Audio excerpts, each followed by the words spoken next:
go. 3, 2, 1, we're live.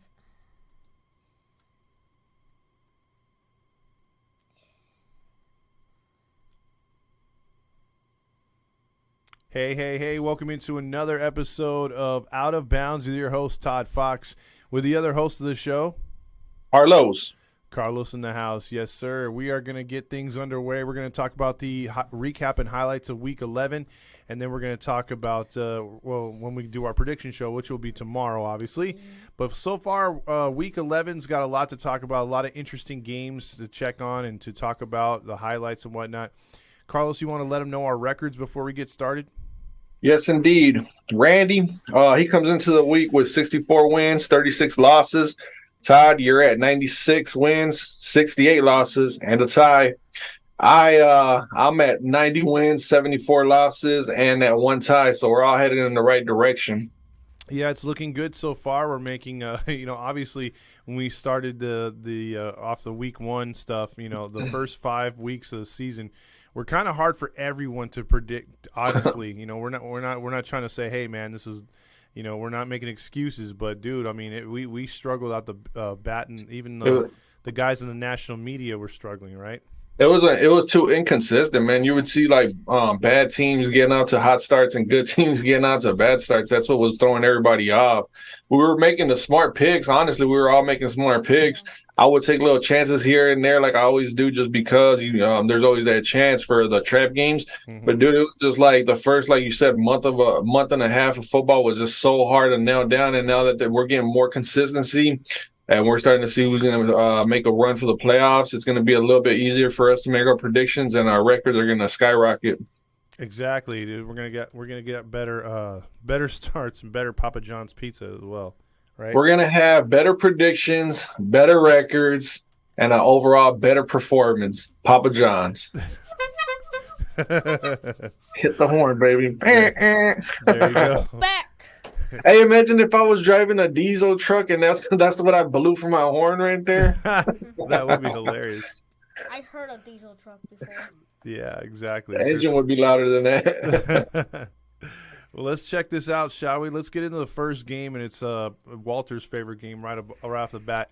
Tennessee Titans improved to 7-3, 4-2 on the road against the Green Bay Packers, who fall back to 4-7, 3-3 at home. There was a shot that maybe they could try to salvage their season and make it 2 big wins in a row at home, but that did not come to pass. Ryan Tannehill went 22 of 27, 333 yards, 2 touchdowns and a pick. Derrick Henry, 28 carries, 87 yards on the ground.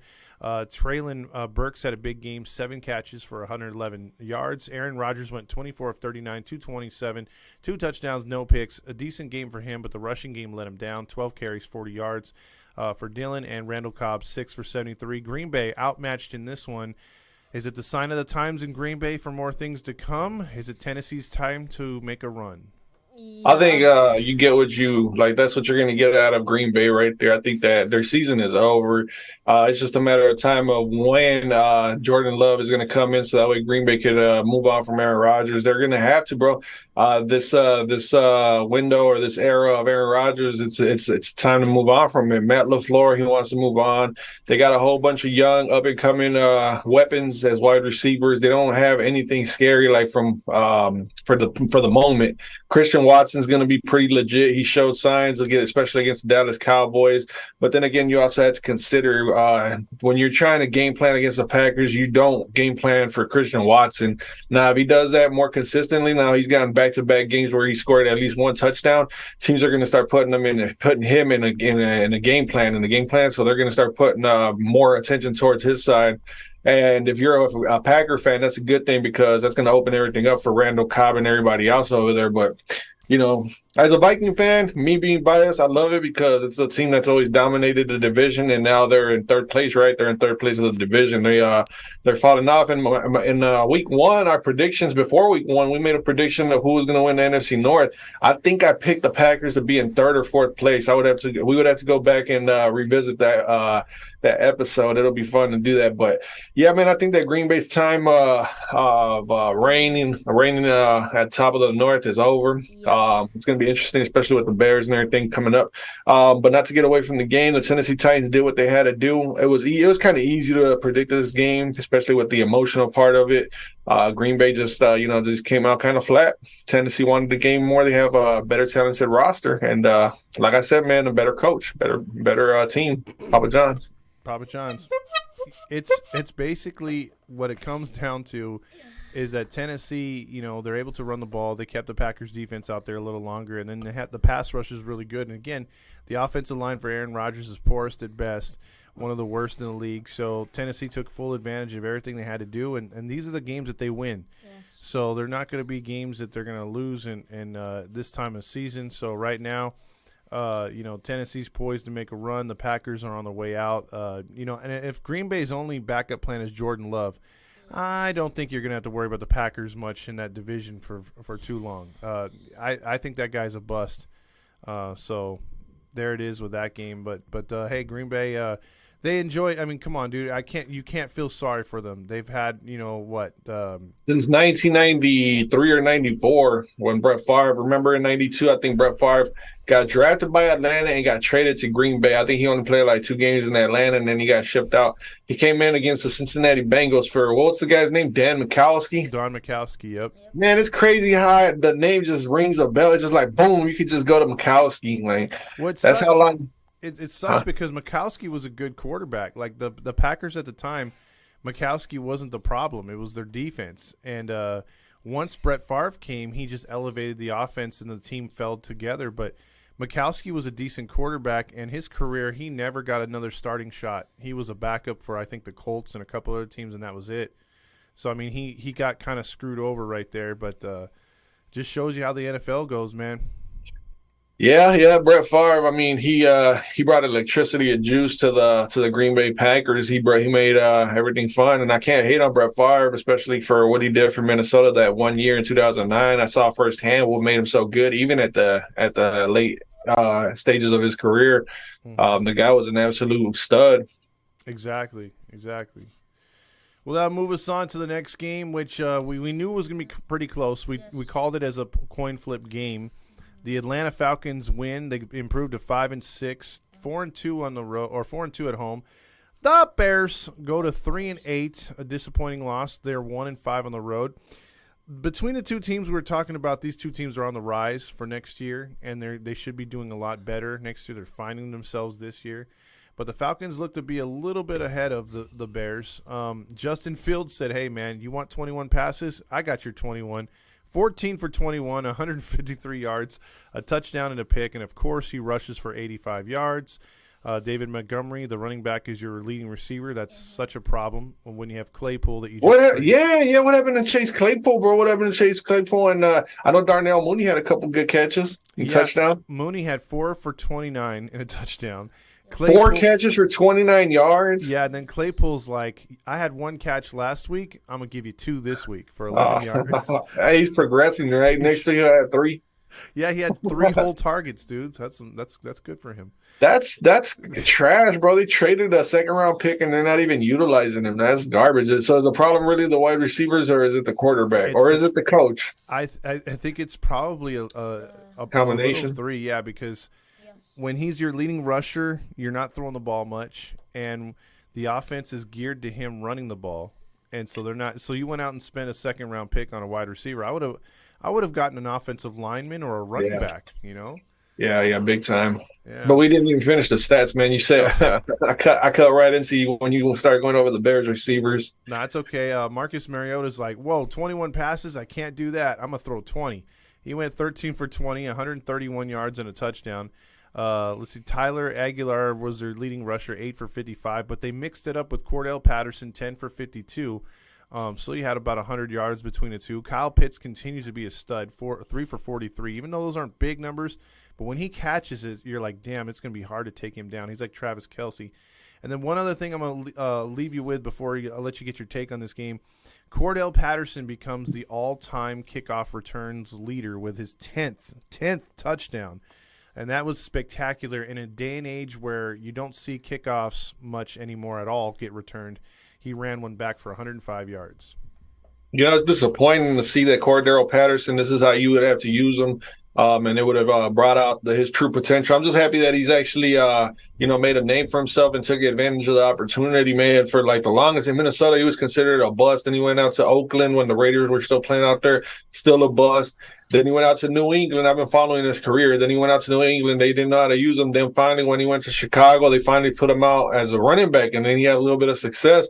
But the Bears were like, "Nah, you're a little too good for our taste. We don't really like fast, explosive players on offense. We like the slow paced 1985 Bears style of play. So we're gonna let you go." I'm not sure they let him go or they trade him. I think he just left during free agency. But then he went to Atlanta, and that's where he just erupted. I'm just happy for him, man. I remember watching his highlights going after the draft, after the Vikings had drafted Cordero Patterson, and I was like, man, this guy's gonna be good. And then he just never got it going in Minnesota, anywhere else except for Atlanta. But congratulations to Cordero Patterson. That's one of my favorite players outside of Minnesota. Obviously, he got drafted by the Vikings, but I'm happy for him. That's the guy that never gave up right there. And then what's his name? Kyle Pitts I think he just got put on injured reserve. So I mean, you were just sitting there talking about how good he is when he has the ball in his hand. This sucks that he's finally getting together, but he can't. He's going on IR. Now the question is going to be about Marcus Mariota. Do you think the Atlanta Falcons are going to stick with him, or because I think they just signed him to a nice little deal? He would be a nice little backup, wouldn't he? I think what you do with Mariota is you give him one more year under your system because obviously he's helping the Falcons win. You better up that defense. Same thing with the offense. But you definitely draft a quarterback. He's not the future. No. So I could see him. Wait. Huh? They drafted a quarterback. He just hasn't gotten any play. What's his name? Redder. Oh, Redder? Desmond Redder, I want to say his name is. Well, maybe he's not poised to. I don't know. I mean, like the Falcons were supposed to be terrible. So the fact they're 5-6, I mean, that's pretty impressive. They've done a lot of good things over there. Real quick, Sonia says hi. The chair with James Gonzalez checks in. He says Chicago's going to miss Herbert. And also Patterson is so valuable. Sonia, how's it going? Thanks for tuning in again. How'd you do with your picks? Let us know in the comments how your picks were. And if James, with your chair, how did you and your chair do with the predictions? For the past week. And how do you guys feel about your team? I know, James, you're a Raiders fan. I remember watching some of your videos. You got the Raiders in the background. How do you feel about the Raiders this season? Oh, we'll talk about his Raiders in a bit here. We'll definitely jump into that one for good reasons, actually, this week. So we'll definitely talk about that and probably get his takes, like you said. Other than that, I just want to say Falcons, good win. I think I'm not going to say they're a year away because a year away from what, but I think they're already starting to contend, and that's good for Falcons fans, right? Well, with the division that they're in, I mean, it's looking pretty good because the Saints don't look like they got anything going on, and then the Panthers look like they're going to be bad for a few years, and then the Buccaneers, if Tom Brady retires this offseason, then it's all Atlanta Falcons in the NFC South. Pretty much, yeah. So they can make their move. And speaking of those Panthers, this was a game that was kind of surprising. It was 0-0 for a good while, or 3-0, 3-3. It was an ugly football game. And again, for all those people who came out and said Lamar Jackson's going to be your MVP, what are you thinking now? Now, again, the Baltimore's 7-3. But if you look at their schedule that they've played a lot of nobodies, and then some of the teams that were supposed to be difficult fell off, like Cleveland. So I don't put too much stock in Baltimore, and Lamar Jackson's not having that MVP year, and this was a game that he should have went out and just tortured him. And they win 13-3. They had to get fourth quarter. They had to get 10 points in the fourth quarter to finally put this one away. Baker Mayfield, bro, and please comment after I do the stats. Is he done? Is he toast? Is he going to be a backup the rest of his career? Let me know. 21 of 33, 2 picks. Foreman had 11 carries, 24 yards. They couldn't run the ball. Terrence Marshall had 3 catches, 76 yards. Lamar Jackson, 24 for 33, 209, and a pick. 10 for 46 by Kenyon Drake. They couldn't run the ball, so credit the Panthers there. And then Demarcus Robinson was the only one that put up stats, 9 for 128. So I'll ask you again, bro. Baker Mayfield, buy or sell? Is he done as a starting quarterback? What can you do with them at this point, bro? This is like, what, his third, fourth, fifth coach in the NFL, different styles, different regimes, different. I don't know, just everything's different for him, and he still hasn't proven that he's worthy of that first round pick. I think that drafting a quarterback, I don't know, man, drafting in the first round quarterbacks, that's starting to be like really, really overrated, bro. Like I think you're starting to find better players in the second and third round. Those guys, because the first round there's too much pressure. There's too much pressure, but that's a story for another day. But yeah, I think that Baker Mayfield is done, bro. I think he'd be a quality backup quarterback that could be like somebody like Trent Dilfer or somebody like that, or like a Gus Farratt, Sean Hill, or the guy that we got in Minnesota, Nick Mullins. He's going to fall into that category, bro. He's going to be a journeyman that is just a body on the roster. He's not nothing special. It's sad because he has an arm, but he tends to make one play and two bad ones. Like he can't put anything consistent together other than that 1 year he took Cleveland to the postseason. So it's pretty sad because you could see like you said, it could be, like you said, maybe he needs to go somewhere where they have stability and he could maybe, fit into something that fits him, because whatever they're doing in Carolina is not helping him whatsoever. He looks lost out there. Yeah, they haven't had a quarterback since Cam Newton fell off the planet. I don't know, man. They've gone through a quarterback carousel wheel. Like they've traded for quarterbacks, they've drafted quarterbacks. They just can't get it right in Carolina. Like I think they just need to trade away all their good players for now, and then just until they need to draft like 7 straight quarterbacks in this upcoming draft, and one of them will come out. At least 1 out of 7 will come out, right? You would think. Yeah, you would think, but not this year, man. Not this year. They've fallen on hard times there in Carolina. That's for damn sure. Yep, they're falling down.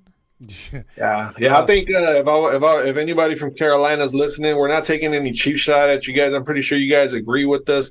You guys have struggled with quarterbacks. I think the smartest thing to do is trade away as many players as you can, because this season is a loss. But in the offseason, just get rid of all your players and get all the draft picks that you could possibly get, and just draft like 3 or 4 or 5, maybe draft all your draft picks going to quarterbacks. And honestly, you guys need a quarterback. You guys, outside of Cam Newton, the Carolina Panthers have never had a quarterback outside of Jake Delhomme and Cam Newton for like a year or two. Jake Delhomme was probably their best chance to win a Super Bowl. That guy was like the Matt Hasselbeck for them. Yeah, he was consistent. That's what they need. They need a consistent quarterback.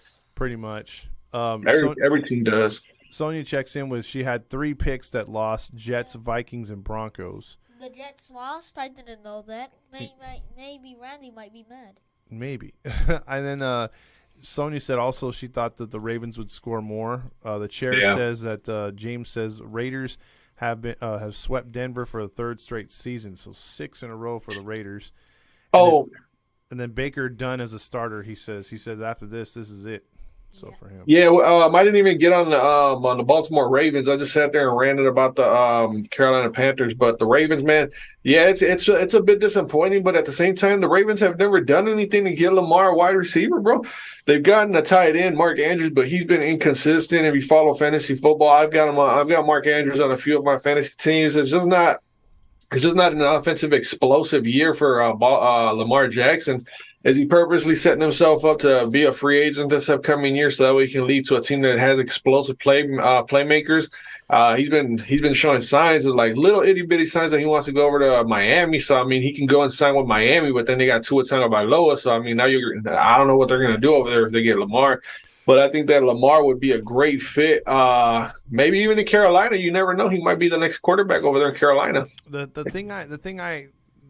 thing you have to think about with Baltimore is they don't have a top tier running back this year, and you really need a top tier running back in that kind of offense. I think if Lamar would go to like the Rams or somebody with all these wide receivers and no offensive line, you need a good rushing offensive line because he's a rushing quarterback, and I don't think he could fit in any system, dude. And I think that's what hamstrings Baltimore is.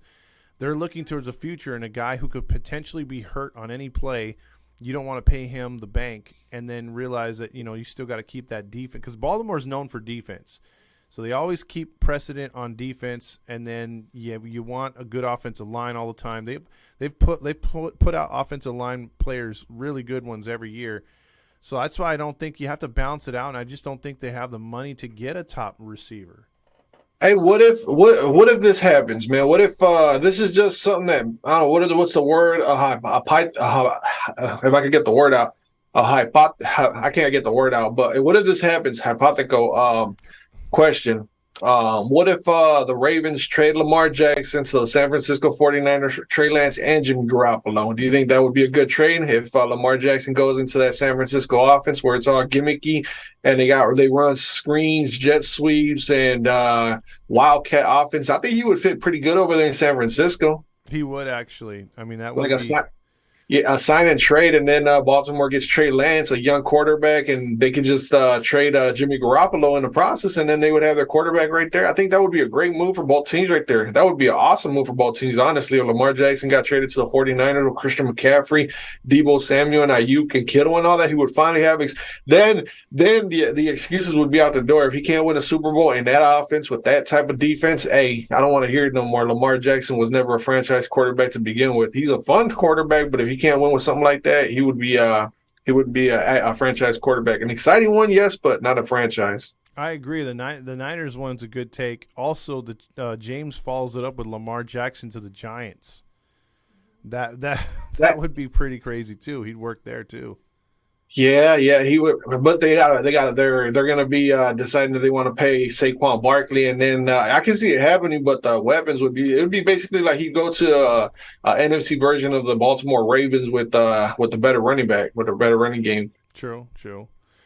Sonya says people are more crazy about North Carolina football right now than the Carolina Panthers, and I have to agree with that. And UNC basketball as well. There's time and place for everything, but. Let's move into the next game. Cleveland Browns and Buffalo Bills. They could not play in Buffalo because of 5 feet of snow fell in one night. So they moved to Detroit, and Jacoby Brissett went 28 of 41, 3 touchdowns, no picks, by far one of his best games of the year. He kept the Browns in it, but unfortunately, the Browns ran into that Buffalo Bills stingy run defense, and Kareem Hunt only had 5 carries for 32 yards. Nick Chubb, 14 for 19. That was a terrible game. He hurt my fantasy team. Amari Cooper, 8 for 113. And then Josh Allen, 18 for 27, 197 yards and a touchdown. David Singletary, 18 for 86 on the ground. James Cook, 11 for 86. So that's where the Bills won this game, was on the ground. Dawson Knox had 7 for 70 through the air. Interesting thing that was said after this game. After Cleveland loses 31-23 and falls to 3-7, Buffalo goes to 7-3. What's his name? Myles Garrett came out and threw the team under the bus, including the coach, and said that we are wasting a lot of talent.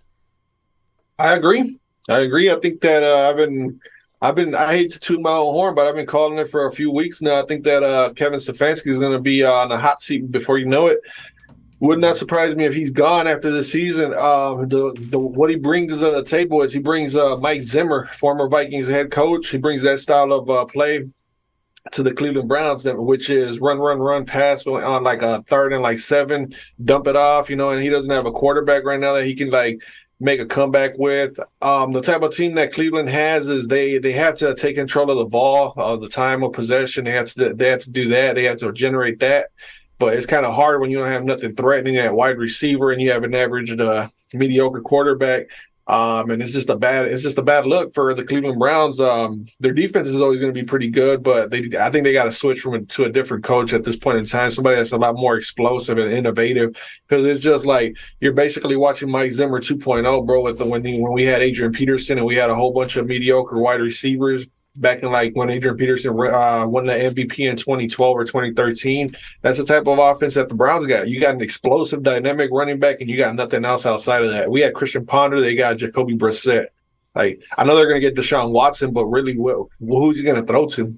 Well, we'll see how that matches up, because I think when Watson comes back here, we're going to see if that's going to change the team, if the team's going to buy in, because a lot of that's – if the team continues to lose and struggle, even with Watson in there, and they're not finding themselves, you could see, like you said, a coaching change. You could see the team get blown up in a way that – because you think about it, they've got a lot of names on that team, both offensively and defensively. And for a team to be 3-7, even with Brissett, is very disappointing, because remember, they've lost 2 or 3 games in the last minute. So, that those 3 wins right there could turn their season all around. They could be sitting there at 6-4 right now. So yeah, Yeah, I shouldn't speak so down on Kevin Stefanski, the head coach for Cleveland, because what you just pointed out, they've lost close games, and they were hanging with the Buffalo Bills. The Buffalo Bills, I mean, there's not really much that you could say. They were just if they're getting the run game going in November, and that's pretty good. But as far as like the Browns, uh, bro, they got I don't know. Amari Cooper just seems like he's average over there. He was really good in Dallas and in the Bay over there with the Raiders, but in Cleveland, he's just like okay, he had a good game. Okay, whatever. It's just like he's playing for a bad team right now, but hopefully when Deshaun Watson comes back, things turn around. Yep, exactly. And that right now, I think it's safe to say Cleveland's one of those teams. There's like 4 teams this year that are super disappointing. I think Cleveland's one of them. Even with the Watson scandal, they're still pretty disappointing. That'll move us on to our favorite team in the NFL, which is the Washington Woke. They are 6-5. Congratulations to them having a winning record. That entire NFC East is above 500. The Woke go to 4-2 on the road. That's very good. Houston Texans take the loss 23-10. They are now 1-8-1, 0-4-1 at home. But again, we've said it all year. Don't let that record fool you. They've played very tough compared to what they've had to stack themselves up against. But in this game, the Woke said you are not going to run the football. Between David Mills, Dameon Pierce, and Chris Moore, they combined for 16 carries on just 21 yards, along of 4 yards rushing. So if you can't run the ball in this league, I don't care who you're playing, you're not going to win. Brett Favre's twin there, Taylor Heineke, again gets another W. He's 15 for 27, 191 yards. Not impressive, but he did everything to get the W. Antonio Gibson was 18 for 72 on the ground. Brian Robinson checked in with 57 yards. Logan Thomason's 5 for 65 through the air. So the Woke had a pretty balanced offense. And David Mills, 19 for 33. He didn't have a terrible game, but he threw 2 critical interceptions in this one. We already went over the running game, and then the passing game didn't do much. So Houston takes another L. Are you are you still thinking this is a good loss for the Texans? And what's your thoughts on the Woke? I think Washington, they're good. They're a good team. They're a good team. I saw firsthand. They could have beaten us. They'd be on like a 4 or 5 game win streak had they closed the deal against Minnesota at home. It's just Washington is a really, really good team. That's a team that I would like the Vikings to play against Washington in the playoffs again, just because I know what that game would turn out to be. It'd be like back and forth. It'd be a really fun, exciting game. That's what you're going to get out of Washington and Minnesota. So why not put the two together in the playoffs? And I'd love that matchup, like I said, but I love everything about Washington, bro. They got wide receivers. They got tight end, Logan Thomas. They got a pretty good offensive line. Taylor Heineke's like Brett Favre 2.0. And then they've got the running game. And then their pressure, the pressure that they got in the front seven. And you can't double team one guy without worrying about the next guy over. They've got studs on that whole entire front seven. And then their cornerbacks are only getting better and better. And they're safe. Like they're going to be a really good team. They're a really fun, exciting team, bro. Like I really like Washington. I really, really like Washington, and then Ron Rivera also, like with his mindset and all that, putting it all together. Dude, I don't know what do you do at this point? Do you keep Taylor Heineke, or do you draft the quarterback to groom like a project type quarterback for the future to sit behind Taylor Heineke? Because I think he's got like 1 or 2 more years after this Heineke does, and I think that they should keep him, bro. The team loves to play with Taylor Heineke. I totally agree. I think Heineke should be the guy that gets the nod, and then you bring in like sort of like a guy like who's the guy with a beard? Fitzpatrick. Yeah, or you bring in a Jameis Winston, someone like that can just ride the pine. That that if something happens to Heineke, that can come in and do the job. And I think that's all you need. I don't think you really have to go out there and draft a quarterback. I think you're right. The Project. The defense is set. The offensive, maybe a weapon like another running back or another receiver. They're getting better, and like you said, Juan Rivera is getting the most out of them. They're playing tough, and they're peaking at the right time. They're starting to get that second half push, and I think the only thing, bro, that can derail this team is Carson Wentz. If the owner puts pressure on Rivera to put Wentz in there, fuck it. Stick a fork in the Woke. They're done for the year. You put him back in there, you're going to take some stupid losses. The offense is going to fall apart. They're going to put because he fumbles all the time and throws picks, and then you're going to have the defense out there way too long. It's just going to tear apart what's good for this team right now. This team is looking very good right now. Yeah, including all the media pressure that's going on with like the owner Dan Snyder and all that. They're still out there playing pretty good. Like that team isn't. That's a united team right there, bro. Like they're not letting the outside noise get inside that locker room.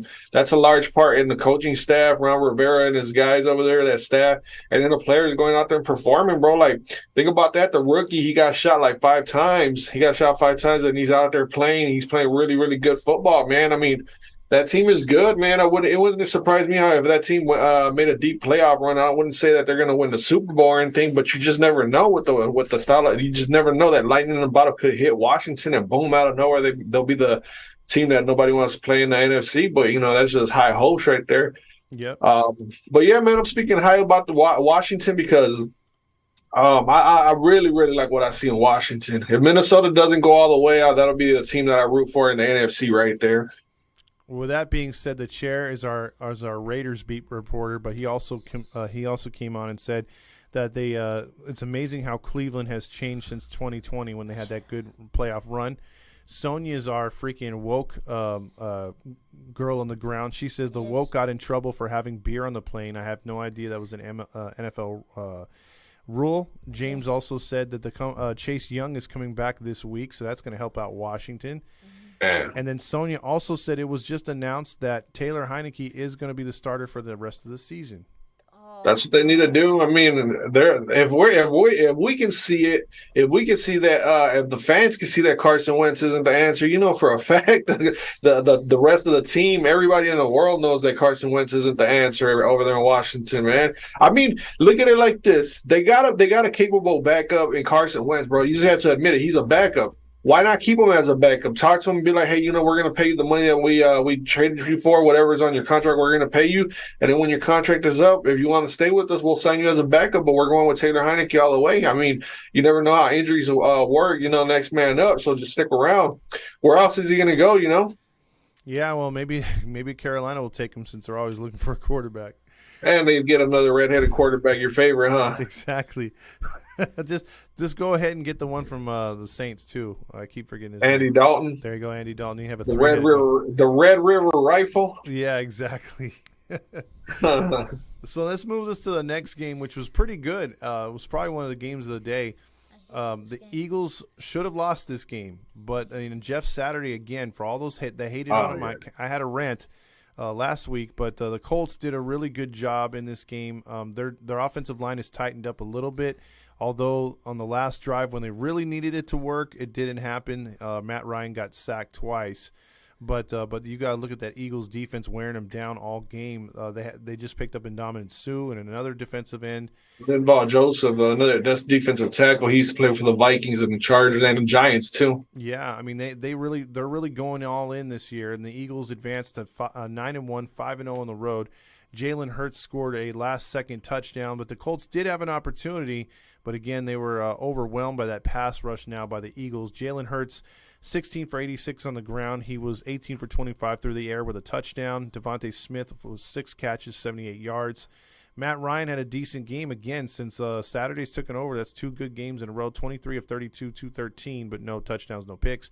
And Jonathan Taylor had another good game, 22 for 84.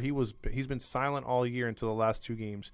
Michael Pittman Jr., 6 for 75, but the Colts fell just short in this game, 17-16. Thoughts on this game? But thoughts on the Colts being 4-6? How good are they? And thoughts on the Eagles 9-1? How good are they? The Eagles, I think that they should have definitely lost this one.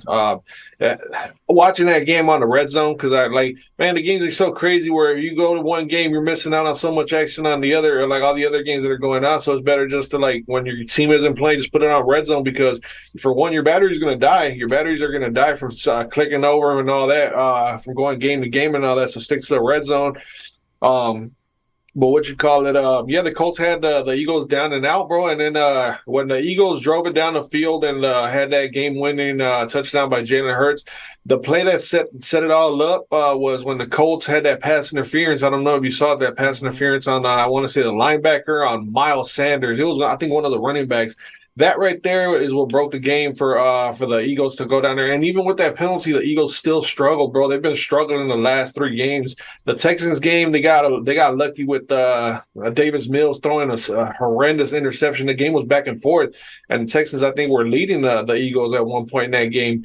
And then they end up losing to Washington, which Washington is playing better football right now than the Eagles are at this moment. And then the Colts with Matt Ryan and a whole bunch of like average players and Jonathan Taylor, they gave them a fight, bro. And the Eagles just don't look like they're threatening no more. AJ Brown doesn't look like he's scary no more.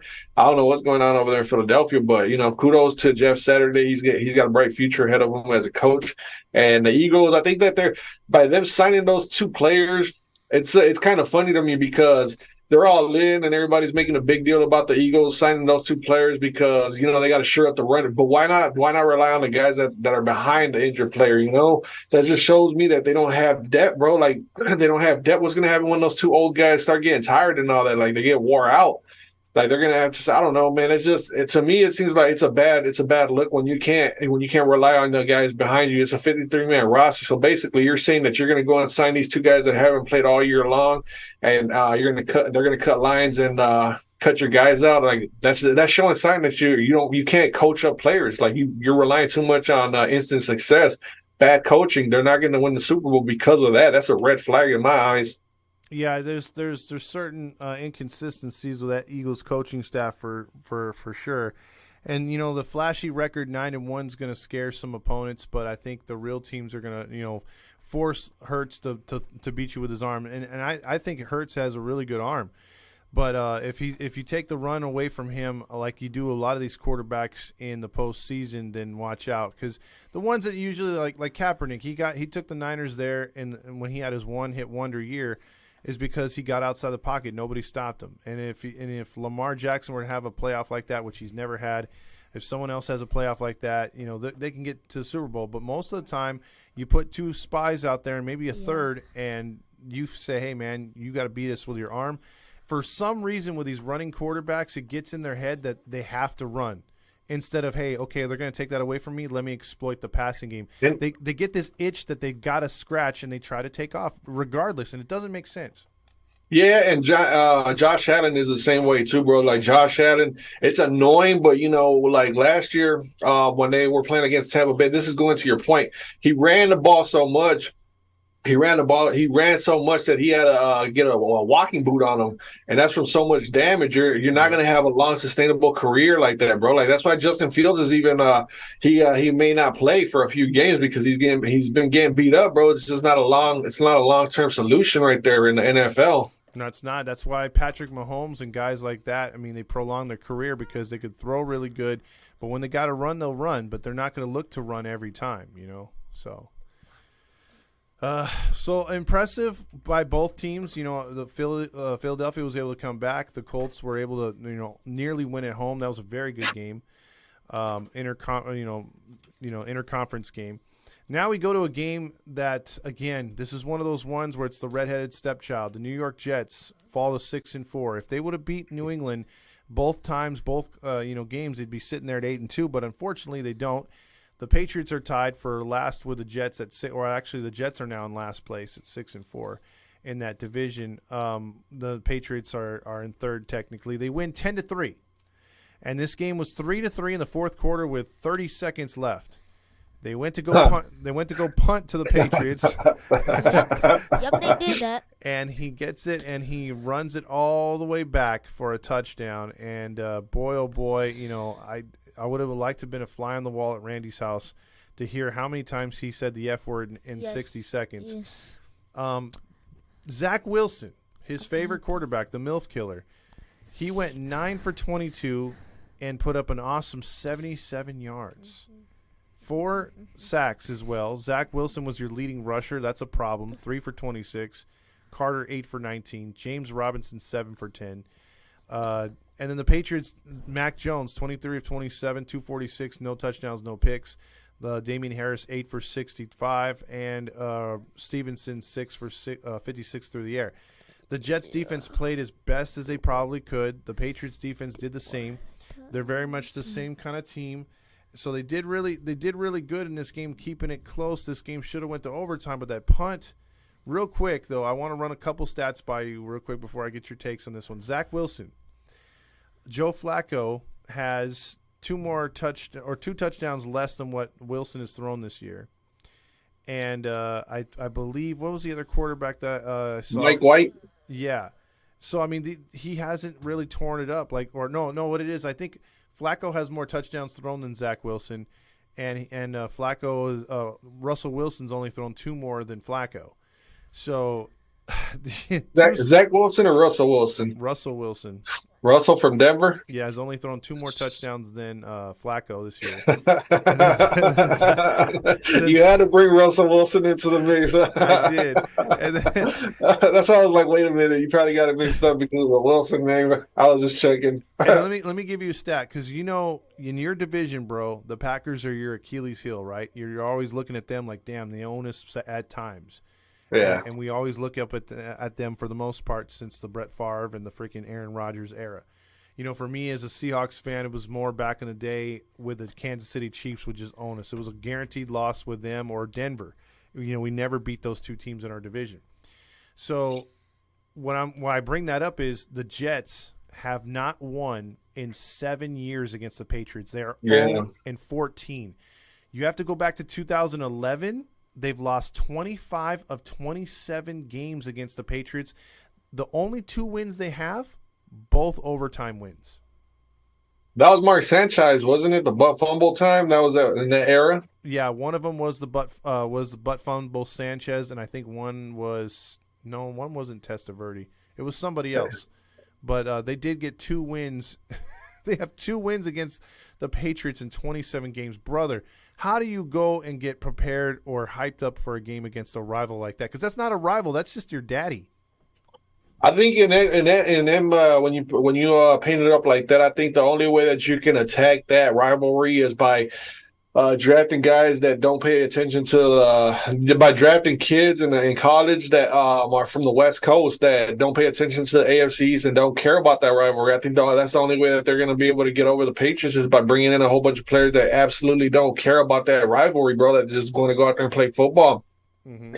I've been hearing chirps about Zach Wilson. It's time to bench him, and I don't understand why you would bench him though, bro. Like he just had a game like where he was a quarterback and the Jets beat the Bills, bro. Like think about that. Yeah, he had those bad games against the Patriots, but it's Bill Belichick, bro. Like what do you expect? Bill Belichick is in no slump. He's not no pushover. And it was 3-3. Like they're throwing all this shit at Zach Wilson, but you don't hear the Patriot fan base getting out of line about Mac Jones and Bailey Zappi, brother. Like they in between, like on that one game they were chanting for Bailey Zappi and going back and forth with Mac Jones, but they're not going to sit there and trash their quarterback and all that. But yeah, it was 3-3 the entire game, and if it wasn't for that special teams punt return, then the Jets might have won that game. But at the same time, they had every opportunity to win. So kudos to the team that had a better what do you want to call it? The better overall team. You need all three teams. You need the special teams, defense, and offense to win the game, bro. And that's the difference. They prevailed because they have a better set of teams. And the Patriots do. I think Randy agrees with James right here. It's Flacco time for the Jets. No. It's Wilson. You got to stick with Wilson, bro. Like Wilson's gonna get it together. It's just that Patriots, bro. Like they even before Zach Wilson came into as the Jets quarterback, the Jets were still getting beat by the Patriots. So I mean, they're eventually gonna get over that hump. You can't look at 2 games against the Patriots, bro. You can't. He's been playing pretty good the rest of the season. He's gonna get better, bro. I don't understand what the rush is changing the quarterback. Not everybody can get a Patrick Mahomes or a Josh Allen or a Joe Burrow or a Rodgers, bro. It's almost damn. You know as good as I do. Russell Wilson is damn. You guys got lucky with Geno Smith playing as good as he does, but you just don't whip up any quarterback that's like Hall of Fame right off the bat, bro. You gotta build them up. It comes from the coaching staff. It comes from up above, bro. It comes from how you coach the player up, and they're going to be the product of their, I want to say environment, but they're going to be a product of the coaching staff. Well, they're going to definitely have to make a decision on him because there has to be improvement by the end of the season because this team is going to make the playoffs, I feel. They could fall short, but in a division the way it is, but I think the Jets are going to make the postseason. They're going to have to realize, are we going to go moving ahead? Because Flacco's not the answer. He's on his way out. Are you going to keep with Wilson? Is there enough there to see that, hey, he's going to improve or get better? Because to me, I think at times they don't let him throw the ball down the field. I think a lot of these teams, especially defensive coaches, like Robert Saleh are too convinced on, hey, we're not going to take the third. Like when I watched that Chiefs and Chargers game, these guys were throwing down the field on 3rd and 18. Whereas, when we had Russell Wilson last year, it was like 3rd and 18, hand off to the running back, or a 5-yard screen pass. I hate when teams just get super, super conservative. And I think it happens a lot with these young quarterbacks where they're like, you know what, let's not let them try to make a mistake. Let's just have them dump the ball off, run a safe screen. And I think they do that too much with Zach Wilson. Let him open it up, tell him to throw down the field, and let's see what he's got. I'm gonna put it to you like this: Zach Wilson is not a bad quarterback, bro. Look at Daniel Jones.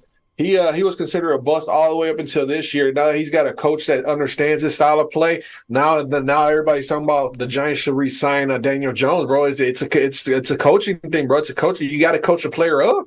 You have to. I agree. Well, that was a tough loss for Randy. My condolences, but the season's not over. 6-4. He's in a good spot right now. It's just you should ask Randy. You should ask Randy if in August if you would have told him that they were 6-4 in the middle of November, if you would have taken that. Yeah, I would love compared to any other year, bro. Like you gotta take that as a W, Randy. You can't sit here and be, we lost the pay. You can't look at it like that, bro. Like imagine what you were like in August. You were like, we're probably gonna win like 4 games this year. You guys are ahead of the curve by a long shot. Yeah, they're having a really good season, and I think next year they're setting themselves up. So hang your head up high, bro. Like it's not a bad thing. It's not a bad record. 6-4 is really good. Yeah, we're still streaming. We just sort of froze there for a minute.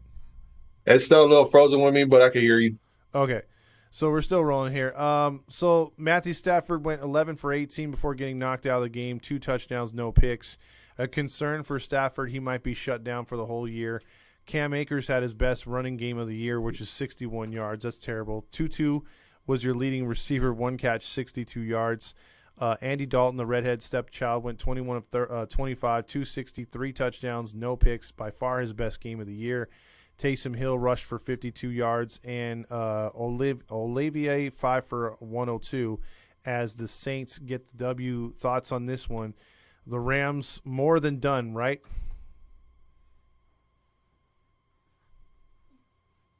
Hello? Oh, jeez. Did it freeze? I think so. We're having some sort of issues. Magically. Can I go back from underneath the ground? I didn't tell you had to be under the ground. I kind of got bored here, so I just started. Man, what happened with this thing, dude? Why is it acting so stupid?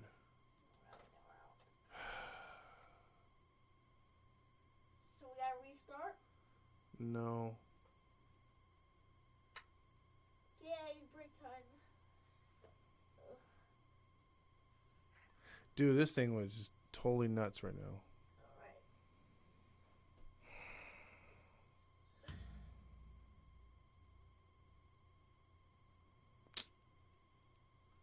Dude, come on. All right, enough is enough, dude. Let's go. I'm asleep. I'm dead.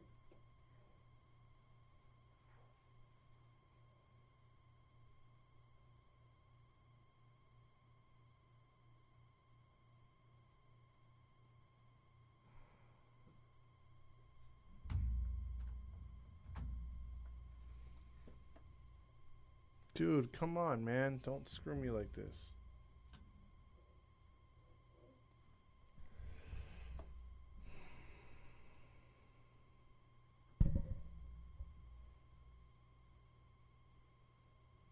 You think?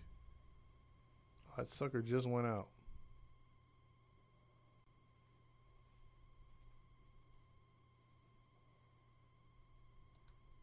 And you think that your phone could die.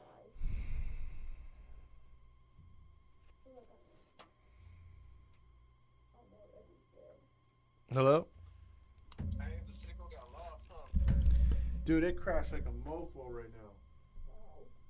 Hey, you know what we could do to wrap it up so that way we don't have to like worry about the internet getting lost? YouTube, if you log into the Out of Bounds YouTube account on your phone, you can go live on YouTube under the Out of Bounds account.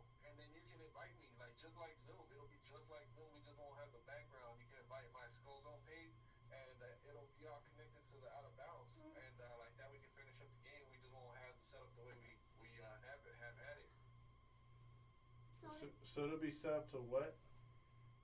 It's if you go like on your phone, if you go to your phone, basically log into the out of bounds. I don't know how to do that.